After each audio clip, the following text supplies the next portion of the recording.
정철진 경제평론가와 국내외 경제 상황 짚어보겠습니다. 어서 오십시오. 네, 안녕하십니까.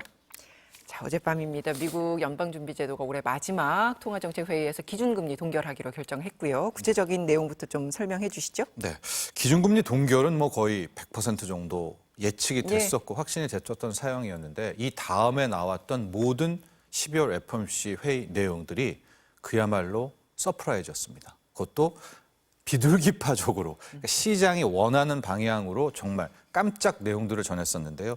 보통 12월 FOMC 같은 경우에는 네 가지를 봐야 됩니다. 네. 가장 중요한 게 성명서 내용 봐야 되고요. 그걸 필두로 한 제롬 파월 연준장의 기자회견이 있습니다. 그리고 이제 3, 6, 9, 12 분기별로는 점을 찍어서 향후의 로드맵을 알려주죠. 점도표가 있고 그리고 경제 전망 이렇게 네 가지 포인트가 있는데요.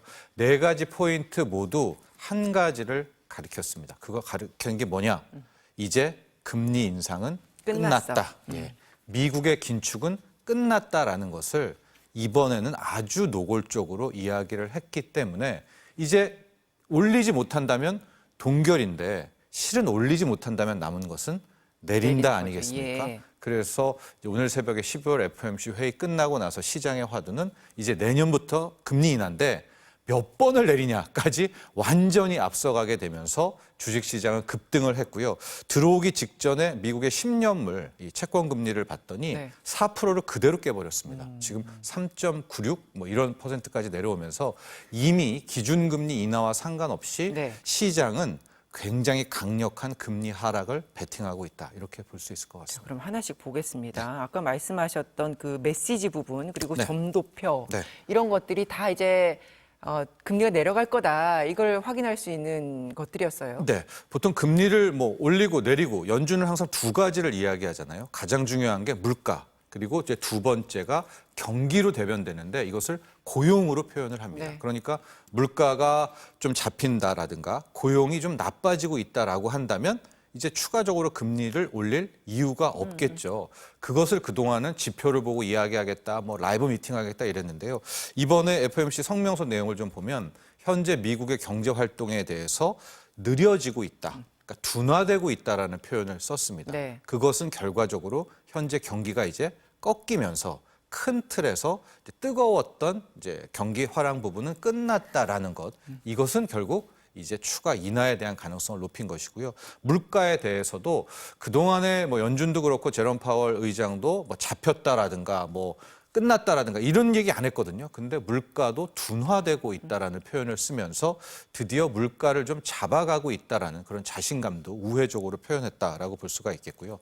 마지막으로 이 물가가 좀 가장 많이 언급이 됐었던 건데 이제 지금 금리 물가가 잡힌 걸로 알고 있는데 만에 하나 물가가 다시 오를 경우에는 이제 추가적인 긴축을 할 수 있다라는 그 타이트닝이라고 하는 게 긴축이 있거든요. 여기 앞에다가 좀 어려운데 N이라는 표현을 좀 썼어요. 이게 뭐냐면 이런 거죠. 만약에 금리를 더 올릴 것 같지는 않은데 앞으로 물가가 좀 더 들썩인다면 긴축을 할 수는 있어. 근데 그 긴축에 대해서 뭐 어떤 긴축? N이라는 표현을 좀 쓰면서 굉장히 좀 폄하한 거죠. 그러니까 추가적인 긴축을 하기는 하는데 그게 아주 뭐 대단한 게 아니라 뭐 그래 좀 만약에 물가 흔들리면은 좀 하던가 하지라는 표현에 있어서의 그 N이라는 단어를 요번에 정확히 성명서에 표현을 하게 되면서 연준도 이제 더 이상 금리를 올리고 싶어 하지는 않는구나라는 것을 명백하게 알 수 있었고요. 이거 끝난 다음에 이제 기자회견에 파월 의장이 나섰을 때도 가장 먼저 이제 그 얘기 물어봤거든요. 그 성명서 문구가 바뀌었는데 타이트닝이라는 그 긴축 앞에 왜 N이를 붙였냐라고 했더니 그 부분을 정확히 그렇게 얘기를 했습니다. 그래서 금리를 현재 물가도 잘 떨어지고 있어서 추가적인 금리가 필요할 것 같지는 않지만 뭐 또 물가가 오른다면 해야 되는 거다라고 이제 덤덤히 이게 그냥 이야기를 원론적으로 그냥 가볍게 건드렸다. 라고 볼 그래서 수가 있습니다. 뭐 올라갈 가능성은 없어 보인다는 건데 내년 금리 전망치를 나타내는 점도표 수치도 좀 확인을 해주시면요. 이것도 정말 좀 충격적일 만큼 지난번에 찍었던 9월에 찍었던 점도표 내용과 확연히 달랐었습니다. 9월로 돌아가 보면 당시 연준 회의, FOMC 회의 끝나고 연준 의원들이 일단 올해도 한 번 더 올릴 것 같다. 그러니까 지금 5.5가 아니라 5.75에 대한 이제 높은 비중을 좀 뒀었고요. 내년 같은 경우에도 금리를 내려봤자 뭐 한 번 뭐 요 정도였었는데요. 지금 보면 내년 금리에 가장 많은 점이 찍혀 있는 구간이 4.5에서 4.75 부분입니다. 네. 그러니까 평균값으로 약 4.6이죠. 그러니까 지금 5.5니까 만약에 4.75까지 낮춘다면 세 번의 금리 인하는 내년에 거의 확정됐다. 그러니까 물론 이제 뭐 상황이 또 다를 수는 있겠지만 뭐 물가가 폭등한다든가 또 경제가 좋아지면 달라지겠지만 현재 점도표를 보면 내년에 세 번의 금리 인하를 실제적으로 연준 위원들도 생각하고 있다는 걸 확인할 수가 있었고요. 제롬 파월 연준 의장의 기자회견에서도 이런 얘기를 했습니다. 회의에서 금리 인하에 대해서 논의의 과정을 거쳤다라고 본인이 이제 스스로 금리 인하라는 표현도 표현을 썼고, 쓰고 예. 회의 내용도 있었다라고 했고요. 아예 자신이 그러니까 연준의 오래된 이제 긴축 때문에 예. 이 고금리의 위험을 잘 알고 있다. 이런 고금리 때문에 경제를 망쳐서는 안 된다. 뭐 이런 얘기까지 쓰니까 이걸 계속 듣고 있으면은 뭐 누가 봐도 아주 뭐 애매하거나 우회적이거나 은유적도 아니라 그야말로 긴축은 끝났고 이제 금리 인하가 확실시 되는데 금리 인하를 몇 번 할까, 언제부터 할까가 이제 화두로 완전히 바뀌게 된 내용이었다라고 볼 수가 있겠습니다. 그러니까 결국 내년 미국 경제는 안정이 되고 인플레이션도 그리고 침체도 없을 것이다. 뭐 이렇게 봤다는 거잖아요. 네, 그렇습니다. 하고 여기서부터가 이제 또 하나의 우리가 이제 예. 앞으로 정말 많이 듣게 될 용어가 떠오르게 되는데요. 금리 인하긴 금리 인하인데 네. 그 앞에 보험성 금리 인하라는 이게 2019년에 한번 나왔던 용어긴 한데 이렇게 생각하시면 될 것 같아요. 금리 인하라는 게 실은 경제가 뭔가 나빠졌을 때 금리 인하를 한다. 이렇게 아주 극단적으로 얘기하면 그렇습니다. 예. 왜냐하면 경기가 좋을 때는 금리를 인상하죠. 예. 근데 경기가 나빠지려고 하니까 금리 인하를 하면서 선제적으로 대응을 하는 건데 이 보험성 금리 인하라는 건 뭐냐. 아직 경제는 망가지지가 않았고 아직 뭐 나쁜 게 없고 아직 악재는 없는데 실은 현재 상황이 너무 고금리고 이대로 가면 나중에 문제가 생길 수 있어서 보험적 성격으로 한 번 낮춘다. 금리 인하를 시작한다. 이제 이게 보험성 금리 인하인데 네. 이 표현을 자넷 옐런 재무부 장관도 지금 계속해서 쓰고 있고요. 오늘 새벽에 있었던 제롬 파월 의장의 기자회견 내용을 다 봐도 실질적으로 이 보험적 금리 인하라는 것들에 굉장히 방점을 찍고 있구나라는 걸 알 수 있습니다. 파월이 이런 이야기를 했어요. 연준의 목표치, 미국의 물가 상승률 목표치는 2%대지만 2%의 물가를 다 보고 나서 금리 인하를 하면 자칫 경기를 망쳐뜨릴 수가 있으니까 떨어지는 걸 보고 금리 인하를 먼저 하겠다. 이게 딱 그 보험적 금리 인하거든요. 예, 예. 그래서 이번에 그 경제 전망치를 봐도 실업률 같은 경우를 분명히 4.1%로 현재 뭐 3%대에서 올려잡기는 했지만 미국의 4.1%는 완전 고용입니다. 그러니까 나쁘게 봤지만도 괜찮고 경제 성장률도 기존의 1.5에서 1.4 하향 조정을 했지만 그냥 고만고만하게. 그다음에 물가 같은 경우에는 지금 내년에 2.4%까지도 떨어질 것으로 보고 있어서 네. 아마 이 보험적 금리 인하, 보험성 금리 인하라는 말을 자꾸만 강조하는 이유는 이런 것 같아요. 우리가 과거의 역사를 보면 금리 인상기에 실은 주가도 오릅니다. 왜냐하면 이제 그 중간중간에서는 금리 인상이 나쁘잖아라고 네. 하겠지만 금리 인상이 실은 경제가 좋기 때문에 올리는 예, 그렇죠. 거거든요. 예, 하고 금리 인하를 시작하면 오히려 주식도 떨어지게 되는 이런 부분이 있었는데 근데 지금 이제 벌써 금리 인하가 화두가 됐으니까 투자자들이라든가 경제 참여자들이 미국 문제 있는 거 아니야? 그러니까 금리 인하하는 거 아니야? 혹시 그럴까봐 지금 계속해서 일종의 최면을 건다 그래야 될까요? 약간 그거 보험성 금리 인하야. 이 금리 인하는 뭐 나쁜 게 있어서 하는 게 아니야라고 이제 이렇게 강조를 한단 말이죠. 그렇다면 알겠습니다. 예.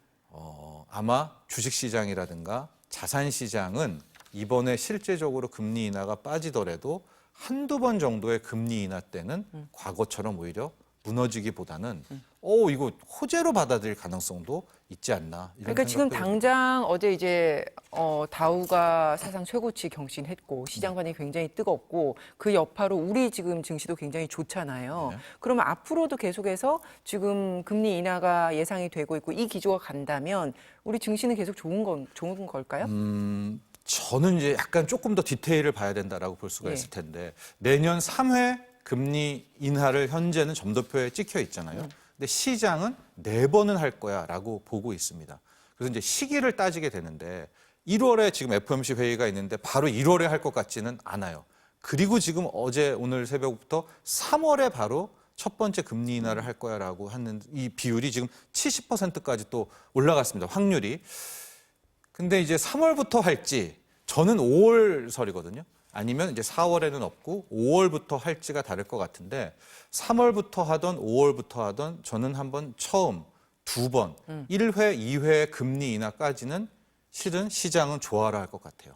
앞단, 금리 인하 앞단은. 예. 그때까지는 시세가 나올 것 같은데 이제 3번째, 4번째 금리 인하가 들어가는 시점부터는 약간 다르게 생각할 가능성도 있습니다.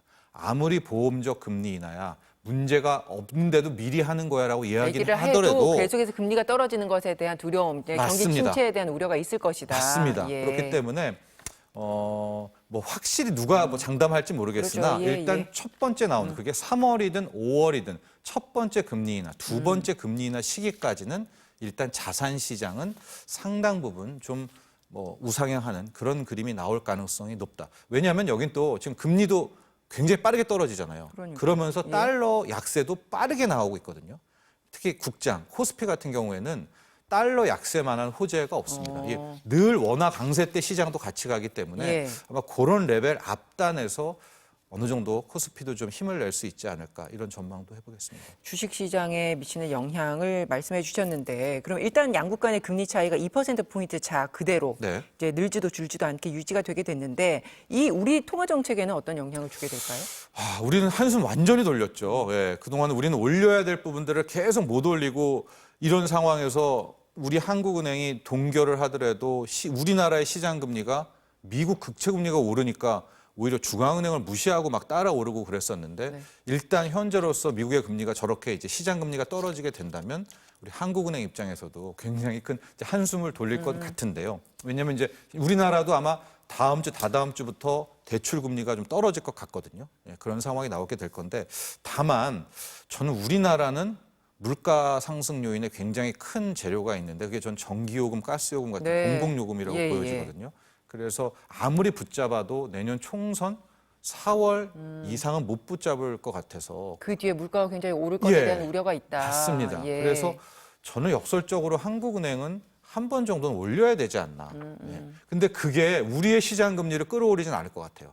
이제 완전히 우리의 시장 금리가 미국 따라 움직이기 때문에 그러나 어찌 됐건 한국은행 입장에서는 네. 뭐 미국 따라서 금리를 내리기보다는 오히려 상방 요인, 금리 인상 요인이 더 남아 있다라는 그런 입장을 갖고 있습니다. 저는. 할 얘기는 많고 시간은 지금 1분 아, 30초 그래요? 정도 남았는데 우리 소비 심리 좀 보겠습니다. 우리 국민 절반 이상이 내년 소비를 줄이겠다라고 답한 조사 결과가 있어서요. 좀 암울했어요. 네, 이 통계도 실은 앞서 말한 금리와도 연관이 있는데요. 이제 전경 협의죠. 조사를 했더니 국민의 52%가 내년 이제 소비를 줄이겠다라고 했고 그 이유를 이제 물어본 거예요. 왜 줄이냐, 왜 줄이냐. 1번이 뭐였을 것 같아요? 경기가 안 좋아질 거라고 생각하니까 줄이는 거 아니에요? 더 세부적으로 들어가면 이자 비용 때문에 이 원리금 내느라 그러니까 실은 최근에 금리가 올라가면서 이자 부담이 높아져서 내년에 소비를 줄여야 되겠다라는 것이고요. 3분기 통계도 나왔는데요. 우리 한국 역사상 처음으로 이자로 가게가 내는 돈이 있잖아요. 네. 그리고 이제 우리 소비 중에서 의류 신발 구분 하나가 있거든요. 예. 이게 이제 소비의 좀 앞단에 있는 척도인데 늘 의류 신발 사는 비용이 지출 비용이 더 많았는데 3분기에 이게 역전이 됐습니다. 그러니까 우리나라가 현재 우리 가구가 의류와 신발 사는 것보다 은행 이자 내는데 훨씬 더 많은 그러니까 이런 상황이기 때문에 내년 소비를 줄이겠다는 답변이 나왔는데요. 그런데 지금 오늘 새벽에 연준이 어찌됐건 굉장히 큰 선물을 준 거죠. 금리 인하 가능성에 대한. 그렇다면 우리도 시장 금리가 좀 떨어질 테고요. 그게 또 우리나라 소비에 내수에 어떤 영향을 미칠지는 봐야 되겠습니다. 어쨌든 현재 상황으로는 많은 사람들이 그 경제 전망을 굉장히 어둡게 보고 있다. 알겠습니다. 여기까지 하죠. 고맙습니다.